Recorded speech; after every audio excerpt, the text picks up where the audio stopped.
ہمارے پیارے شیخ فرماتے تھے کہ یہ جو راتیں ابھی آئیں گی، بلکہ آ گئی،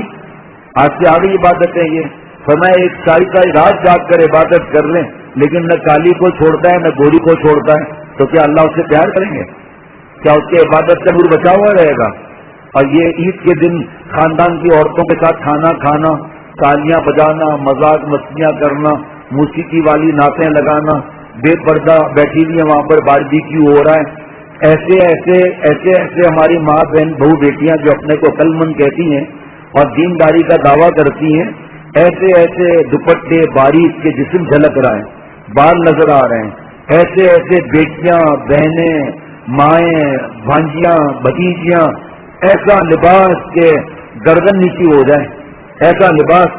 اور کون ہے دیندار گھر سے ہیں یہ، ایک زبان کھولنے کے لیے تیار نہیں، نصیحت کرنے کے لیے تیار نہیں، تھوڑا جہاں حکومت ہے خاندان پر، جو بھی ہو چاہے بیٹی ہو کوئی بھی ہو، ذرا منہ بگاڑنے کے لیے تیار نہیں کہ بھائی آپ کی مرضی، آپ بات مانتے نہیں ہیں، مجھے آپ کے ہاتھ کا کھانا نہیں چاہیے، آج کے بعد کچھ بھی نہیں، خاموش بیٹھے ہیں، اور وہ شیر ہوتی جا رہی ہیں،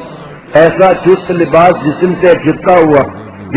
پورا جسم جھلک رہا ہے، اور کرتا بولتے ہیں پتہ نہیں کیا بولتے ہیں، لمبا جو ہوتا ہے سب عورتیں پہنتی ہیں، کرتا کہیں یا قمیض کے مجھے نہیں پتا، لیکن لمبا لباس ہے ڈھیلا،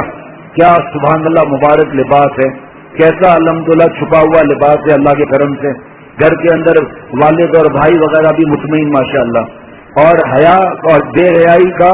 اور حیا کا جنازہ ایسا نکلا ہوا ہے، بالکل چست لباس، مردوں کو ہی پہننا منع ہے تو عورتیں کہاں سے پہن رہی ہیں؟ اتنا چست لباس کے لباس کی جسم کی بناوٹ تک معلوم ہو رہی ہے، ایسا لباس، اور پھر وہ جو کرتا میں کہہ رہا ہوں یا جس کو قمیض کہتے ہیں جو بھی ہے لمبا، وہ گھٹتے گھٹتے شرٹ بن گیا، اب بے حیائی کا کیا حال ہوگا؟ بیٹے اور بیٹیاں، اسی ماں کی بیٹے اور بیٹیاں، ان کی حیا کا کیا حال ہوگا؟ جو ماں ایسا لباس پہن رہی ہے، بیٹی کو کیا لباس پہنائے گی، بیٹے کو کیا لباس پہنائے گی؟ اور بچے اور بچیوں کو پتا ہے کہ ہمارے ساتھ کیا ظلم ہو رہا ہے، ان کی خواہش ہے، انہوں نے کہا میں چڈی پہنا ہوں، بیٹیوں نے کہا اسکول میں بچپن سے پڑھا رہے ہیں چڈی پہن کر جا رہے ہیں، اور وہ کوئی کہنے والا ہی نہیں۔ اب یہی بچیاں چڈی پہننے والی 6-7 سال کی ہو گئی، اسی طرح ننگی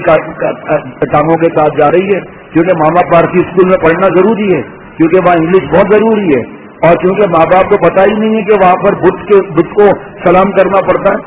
ان کو پتہ ہی نہیں ہے کہ ان کے وہاں جو تصویر ہیں ان کو سلوٹ مارنا پڑتا ہے، ماں باپ کو پتہ ہی نہیں ہے، اور ان کو زیادہ نمبر ملتے ہیں جو ان کے طریقے سے آگے بڑھے، نمبر چاہیے، دوزخ جنت کی کوئی معاملہ نہیں، نمبر زیادہ چاہیے۔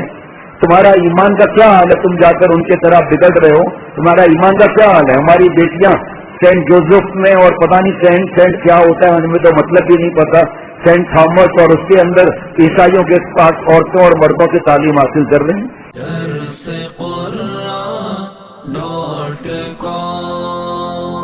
www.darsequran.com